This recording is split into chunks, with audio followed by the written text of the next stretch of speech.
आज हम अध्ययन करने जा रहे हैं श्रीमद् भगवद गीता के अध्याय 2 से 12वें श्लोक का। तो चलिए प्रारंभ करते हैं। हरे कृष्णा राधे राधे। नैत्वेवाहं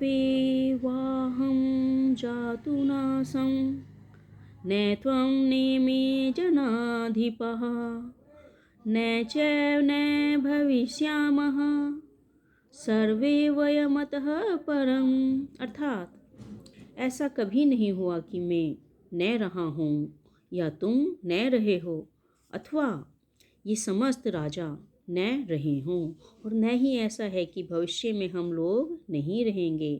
तो कहने का तात्पर्य यह है, वेदों में, कठोपनिषद में तथा श्वेताश्वर उपनिषद में भी कहा गया है कि जो श्री भगवान असंख्य जीवों के कर्म तथा कर्म फल के अनुसार उनकी अपनी अपनी परिस्थितियों के में पालक है, वही भगवान अंश रूप में हर जीव के हृदय में वास कर रही हैं। केवल साधु पुरुष जो एक ही ईश्वर को भीतर बाहर देख सकते हैं, पूर्ण तथा एवं शाश्वत शांति प्राप्त कर पाते हैं।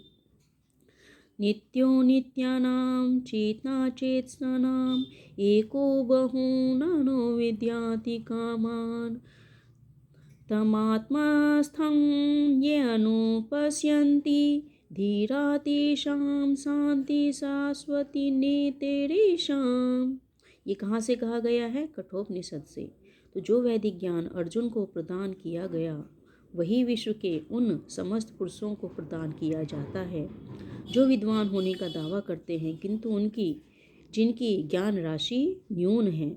भगवान यह स्पष्ट कहते हैं कि मैं स्वयं अर्जुन तथा युद्ध भूमि में एकत्र सारे राजा शाश्वत प्राणी हैं, और इन जीवों को बद्ध तथा मुक्त अवस्थाओं में भगवान ही एकमात्र उनके पालक हैं। भगवान परम पुरुष हैं तथा भगवान चिरसंगी अर्जुन एवं वहाँ पर एकत्र सारे राजागण शाश्वत पुरुष हैं। ऐसा नहीं है कि ये भूतकाल में प्राणियों के रूप में अलग अलग उपस्थित नहीं थे, और ऐसा भी नहीं है कि ये शाश्वत पुरुष बने नहीं रहेंगे। उनका अस्तित्व भूतकाल में था और भविष्य में भी निर्बाध रूप से बना रहेगा। अतः किसी के लिए शोक करने की कोई बात नहीं है। यह इस मायावादी सिद्धांत की मुक्ति के बाद आत्मा माया के आवरण से पृथक होकर निराकार ब्रह्म में लीन हो जाएगा और अपना अस्तित्व खो देगा। यहाँ पर परम अधिकारी भगवान कृष्ण द्वारा पुष्ट नहीं हो पाता। न ही इस सिद्धांत का समर्थन हो पाता है कि बद्ध अवस्था में ही हम अस्तित्व का चिंतन करते हैं। यहाँ पर कृष्ण स्पष्ट कहते हैं कि भगवान तथा अन्यों का अस्तित्व भविष्य में भी अक्षुण्ण रहेगा, जिसकी पुष्टि उपनिषदों में द्वारा की भी होती है। कृष्ण का यह कथन प्रमाणिक है कि कृष्ण मायावश्य नहीं है। यदि अस्तित्व तथ्य न होता तो फिर कृष्ण इतना बल क्यों देते, और वह भी भविष्य के लिए।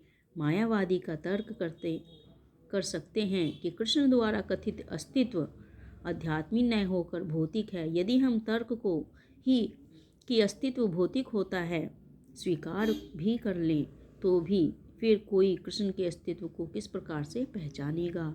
कृष्ण भूतकाल में भी अपने अस्तित्व की पुष्टि करते हैं और भविष्य में भी अपने अस्तित्व की पुष्टि करते हैं। उन्होंने अपने अस्तित्व की पुष्टि कई प्रकार से की है और निराकार ब्रह्म उनके अधीन घोषित किया जा चुका है। कृष्ण सदा सर्वदा अपना अस्तित्व बनाए रहे हैं। यदि उन्हें सामान्य चेतना वाले सामान्य व्यक्ति के रूप में माना जाता है, तो प्रमाणिक शास्त्र के रूप में उनकी भगवद गीता की कोई महत्ता नहीं होगी। एक सामान्य व्यक्ति मनुष्य के 4 अवगुणों के कारण श्रावण करने की योग्य शिक्षा देने में असमर्थ रहता है। गीता ऐसे साहित्य के ऊपर है। कोई भी संसारी ग्रंथ गीता की तुलना नहीं कर सकता है। कृष्ण को सामान्य व्यक्ति मान लेने पर गीता की सारी महत्ता जाती रहती है। मायावादियों का तर्क है, इस श्लोक में वर्णित द्वैत लौकिक और शरीर के लिए प्रयुक्त हुआ है, किंतु इसके लिए पहले वाले श्लोक में ऐसी द्वैतात् बुद्धि की निंदा की गई है। तो आशा करती हूँ श्लोक का अर्थ आपको पसंद आया होगा। यदि पसंद आया तो चैनल को सब्सक्राइब कीजिए, लाइक और शेयर कीजिए, ताकि लगातार आपको आगे के श्लोक निम्नबद्ध गति से प्राप्त होते रहें।